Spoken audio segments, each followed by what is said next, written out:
नमस्कार, आप exam tour देख रहे हैं। यानी कि बीपीएससी टीआरई को लेकर टीआरई 1 टीआरई 2 में जो शिक्षक बहाल हुए हैं उनका आवासीय का जांच अब शुरू हो गया। इस मामला को लेकर भी बहुत सारे लोग कोर्ट गए हैं, लेकिन उससे पहले ही लग रहा है इस मामला का जांच कर लिया जाएगा।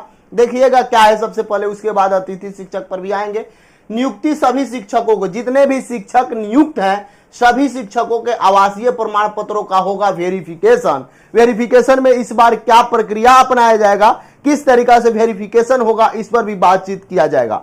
बहुत सारे लोग लगातार और प्रतिदिन मैं भी आवाज उठा रहा था कि जो भी बाहर के बच्चे हैं या यहाँ के बच्चे हैं, बाहर रहते हैं या कहीं भी रहते हैं और यहाँ का आवासीय बनवा लिए हैं, जिनके मामा फूफा काका बिहार के हैं और वह बाहर से आते हैं, यदि आवासीय बनवा लिए हैं, जिनके दोस्त मित्र बिहार के हैं, किसी तरीका से फर्जी आवासीय बनवा लिए हैं, उनको बाहर किया जाए। और ये इस बात को देख लीजिए, आज समझ लीजिए, आवासीय का भी जांच शुरू हो गया।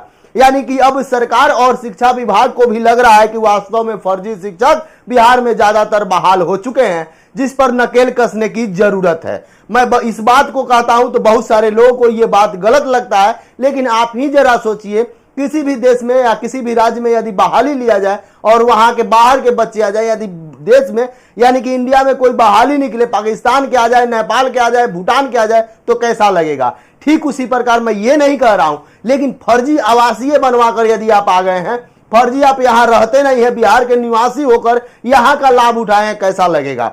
झारखंड के आप नहीं है लेकिन झारखंड का निवास बनवा लिए, झारखंड का आवासीय बनवा लिए, कैसा लगेगा, वहां के विद्यार्थी के साथ क्या न्याय मिलेगा।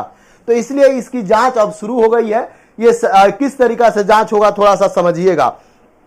साफ लिखा गया है बीपीएससी शिक्षक भर्ती यानी टीआरई में जो गलत तरीका से जो आरक्षण और आवासीय का लाभ लिए हैं उनको बाहर किया जाएगा। बीपीएससी शिक्षक भर्ती टीआरई 1 और 2 में नियुक्त सभी शिक्षकों के आवासीय प्रमाण पत्रों की अब होगी जांच। इसकी तैयारी शुरू कर दी गई है। शिक्षा विभाग अपने स्तर से आवासीय प्रमाण पत्रों की जांच करेगा। जांच में अगर आवासीय प्रमाण पत्र गलत पाया गया तो उन्हें निष्कासित कर दिया जाएगा। साफ यहाँ पे लिखा है, थोड़ा सा छोटा छोटा लेटर है जिसके कारण आपको तकलीफ, इसलिए मैं यहाँ नहीं कह रहा हूं। यहाँ पे साफ पर लिखा गया है कि जो भी आवासीय दिए हैं यदि गलत पाया जाता है तो उनको बाहर कर दिया जाएगा। देखिए, शिक्षक संगठनों का आरोप है कि राज्य के बाहरी लोग भी गलत आवासीय प्रमाण पत्र बनाकर टीआरई 1 और 2 में आरक्षण का लाभ उठा लिए हैं, लेकर नौकरी प्राप्त कर लिए हैं। इस तरीका से कई सबूत शिक्षा विभाग को सौंपी गई, यानी इसके का सबूत मिला। कई सारा शिक्षा विभाग को या शिक्षक संगठन जो है, बहुत सारे लोग हैं, वो जाकर वहां पे सौंपे कि ये देखिए ये प्रमाण है, इस प्रमाण को आप क्या मानते हैं। तो शिक्षा विभाग एक्शन लेने को तैयार हो गई।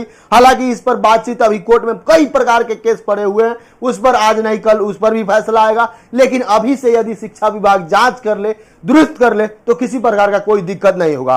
और अभ्यर्थी भी चाहते हैं, ये एक बात जरा सोचिए, यदि ये आवासीय नहीं बनवाते, मैं ये नहीं कह रहा हूं कि केवल बिहार के बच्चे का सिलेक्शन हो, कहीं के होता, लेकिन वो अच्छे शिक्षक आते, सही तरीका से शिक्षक आते, डुप्लीकेट शिक्षक नहीं आते, फर्जी शिक्षक नहीं आते, और उनके मन में जब शिक्षक बनने की लालसा है तो चोर दरवाजे से क्यों घुसे, आवासीय क्यों गलत बनाए, जाति प्रमाण पत्र क्यों गलत बनाए। ये सब गलत बनाना सही नहीं है। अब देखिए क्या किया जाएगा, नौकरी प्राप्त की है, इस तरीका से उनके सबूत शिक्षा विभाग को मिला। इन सभी पहलुओं को ध्यान में रखते हुए शिक्षा विभाग ने जिला शिक्षा पदाधिकारी को आवासीय प्रमाण पत्र के वेरिफिकेशन का आदेश जल्द जारी कर दिया जाएगा। इसके साथ ही इस संबंध में टेक्निकल टीम भी मदद कर रही है। यानी कि ये नहीं है कि केवल जांच किया जाएगा, टेक्निकल टीम के मदद लेकर, ताकि टेक्निकल टीम ये पकड़ ले कि हाँ ये आवासीय फर्जी है या नहीं है। क्या क्या होगा थोड़ा सा बिंदुवार देखिएगा। प्रमाण पत्रों की जांच की जाएगी, टेक्निकल टीम की मदद की जाएगी। इस संबंध में टेक्निकल टीम आवासीय प्रमाण पत्रों के वेरिफिकेशन के संबंध में प्लान तैयार करने को भी कहा गया है। यानी कि जो टेक्निकल टीम है उसको आवासीय प्रमाण पत्र की जांच के लिए उसका एक खाका तैयार करने के लिए बताया गया है। इससे पहले भी राज्य के बाहर महिला आरक्षण देखिएगा, इससे पहले भी राज्य के बाहर महिला अभ्यर्थियों के आरक्षण का लाभ मिल गया। इस संबंध में लगातार कार्रवाई विभिन्न जिलों में जारी है। शिक्षा विभाग ने सभी जिलों में इस संबंध में जारी जानकारी मांगी है। देखिए, बहुत सारे जिला के लोग हैं जो ये सोच रहे हैं कि कुछ पैसा मिल जाएगा तो इस बार दबा देंगे मामला, अगला बार फिर होगा बंधु कोर्ट का मामला होगा, तब आपके साथ दिक्कत हो जाएगा। आप पदाधिकारी हैं, अच्छी बात है, पैसा पर नहीं जाइए। बहुत जगह मैं देख रहा हूं क्या हो रहा है, कुछ पैसे जो जो जिनका कम अंक है या जो फर्जी शिक्षक हैं वो अपने में पैसा कलेक्ट करके ऊपर तक पहुंचा दे रहे हैं। ये अब नहीं चलेगा। ये भी मामला आया है, इस मामला को भी संज्ञान में सरकार लेगी। और एक बात बता दे, कितना बार, एक बार हो सकता है, 2 बार हो सकता है, 10 बार होगा क्या? जांच 10 बार होगा, इस बात को समझ लीजिए। यहां पे साफ लिखा गया है कि किसी तरीका से आरक्षण का लाभ ले लिए गए, नियुक्ति रद्द करने को कहा गया है। साफ निर्देश है कि आप यदि फर्जी शिक्षक पकड़ते हैं तो उनकी नियुक्ति रद्द कर दीजिए। जो एकदम घुसखोर अधिकारी हैं उनको भी अब समझ लेना होगा कि कितना बार बचाइएगा। ये सब गलत चल रहा है, पैसा कलेक्ट करके आप तक पहुंच जा रहा है, आप नोटिस नहीं निकाल रहे हैं, आप नोटिस नहीं दे रहे हैं, केवल 2 ही जगह आ रहा है नोटिस। तो आप संभल जाएं, आपके साथ भी अनहोनी हो सकता है। बहुत सारे लोग जो आपको पैसा देने जा रहे हैं वही विजिलेंस को बुला देंगे, इस बात को भी समझ लीजिए, जानकारी ले लीजिए। टीआरई में 90 अंक से कम है उनको भी बाहर। इसके साथ ही दूसरे राज्यों के दिव्यांग अभ्यर्थी को आरक्षण का लाभ मिला है। मामला पकड़ में आया है, सभी डीपीओ स्थापना को इसका संबंध में जांच करने को कहा गया है। यानी कि इसमें अब देखिएगा 2 चीज और इंक्लूड कर दिया गया है। एक क्या क्या मामला है थोड़ा सा समझ लीजिए शॉर्टकट में। एक सीटेट का जो मामला है, एक जो आपका पीएच है यानी फिजिकल हैंडीकैप, और एक अब मामला आ गया आवासीय का। आवासीय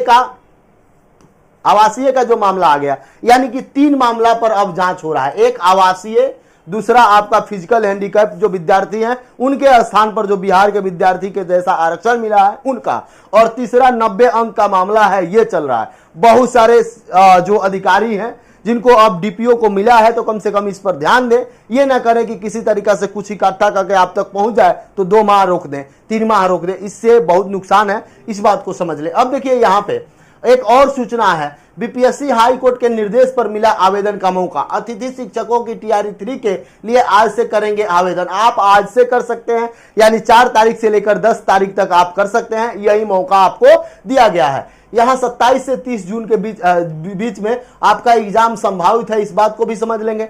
पटना यहाँ पे पीयू के हॉस्टल जो बात है वह 30 के बाद खुलने की संभावना है। संविदा पर रखे गए पटना विश्वविद्यालय के 178 कर्मियों को 2 माह से वेतन नहीं मिला है, थोड़ा सा इन पर ध्यान दिया जाए और वेतन इनको रिलीज करने का काम किया जाए। देखिए अब ये जो बीपीएससी टीआरई का मामला है, कम से कम अभी से मैं शिक्षा विभाग और सरकार से निवेदन करता हूं कि इसकी जब जांच हो तो सही डायरेक्शन में जांच हो। एक तो दिव्यांग वाला जो मामला है उस पर, एक जो सीटेट का 90 अंक का मामला है उस पर, एक जो आपका आवासीय प्रमाण पत्र का मामला है इस पर। ये तीनों के अलावा और सारा भी मामला है, उन सभी को जांच किया जाए। इन तीनों के अलावा 1-2 मामला ये आ रहा है कि अपना डिग्री खरीद के जो बहाल किए हुए हैं उनकी भी जांच की जाए। और मैं एक बात बताऊंगा, बहुत दिन से लगातार कॉल आ रहा था लेकिन मैं थोड़ा सा व्यस्त था जिसके कारण से उन लोग की बातचीत नहीं हुई उन अभ्यर्थी से। तो अब वैसे अभ्यर्थी जो झारखंड से, वो चाहे बिहार के बच्चे हो या झारखंड के बच्चे हो, जो झारखंड से डीएलएड या बीएड कर रहे हैं, वो अभ्यर्थी इस पर व्हाट्सएप कर सकते हैं। उनका क्या क्या समस्या है, क्या क्या उनका दिक्कत है, वो क्या क्या डिमांड रखते हैं, इस पर व्हाट्सएप कर सकते हैं। वो सारे जो बात उठाने के लिए कह रहे थे, मुद्दा उठाने के लिए कह रहे थे, मैं प्रतिदिन प्रयास करूंगा कि एक वीडियो वैसे अभ्यर्थी के लिए जिनको किसी तरीका से प्रताड़ित किया जा रहा है, किसी तरीका से उनके साथ कोई समस्या हो रहा है, उनके लिए बनाया जाए, उनके आवाज को बुलंद किया जाए। तो ये अभी जो झारखंड वाला है बीएड डीएलएड जो विद्यार्थी है उनका क्या मामला है, मेरे से संपर्क कर सकते हैं, उनके बातचीत रखा जाएगा। वैसे विद्यार्थी जो 22-24 वाले हैं वो भी इस पर संपर्क कर सकते हैं। कॉल थोड़ा सा कम कीजिएगा, व्हाट्सएप करिएगा, ज्यादा लाभकारी होगा, ठीक है। और कोई दिक्कत हो तो आप एग्जाम टूर पर कमेंट बॉक्स में कमेंट कर सकते हैं, मैं आपसे संपर्क कर लूंगा। जय हिंद।